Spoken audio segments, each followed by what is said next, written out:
Hey everyone, this is Horizon, and today I'm covering a boss a few people have specifically requested, Dr. Kahl's robot.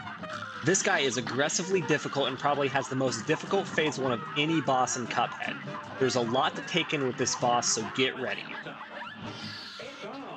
He has 3 points of weakness, his antenna that regularly shoots out a laser beam, his chest hole that sends out a small battery you have to parry to deactivate, and a stomach slot that releases small ships.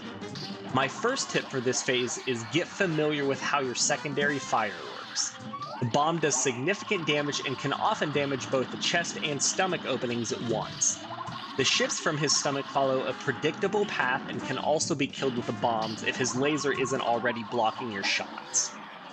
The battery from his chest releases an unblockable wall of electricity as it moves left, but if you can time it out to where you're at his chest right as it opens, your parry will deactivate it and give you a few seconds to breathe. Each spot of weakness adds a new attack when it's destroyed. I didn't find that any specific area made the fight easier if it was destroyed first, but typically the chest was the first to break, followed by the stomach, and the antenna was almost always last.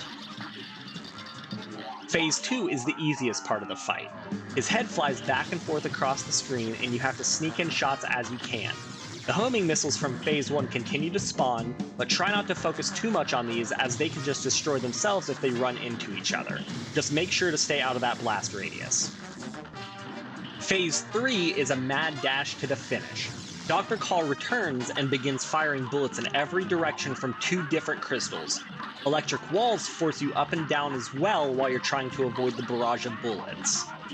My best strategy here was to swap back to my primary fire and go mini as much as possible.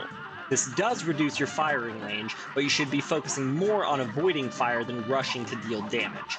There's a small pattern you can usually feel out with the bullets to help you navigate the safe spots, and just hold down the fire button until you make it to the end. This boss is incredibly difficult, and you shouldn't feel guilty if you find yourself struggling with him and need to step away for a minute. Just remember that the hardest part of this fight is the beginning because it's the most random, so know that once you get through that, you're already 75% of the way there. Thank you so much for watching this guide, and let me know if there are any bosses from any other games you would like to see me cover. Please subscribe if you haven't already and toss the video a like if you enjoyed what you watched. Thank you so much, and I'll catch you next time.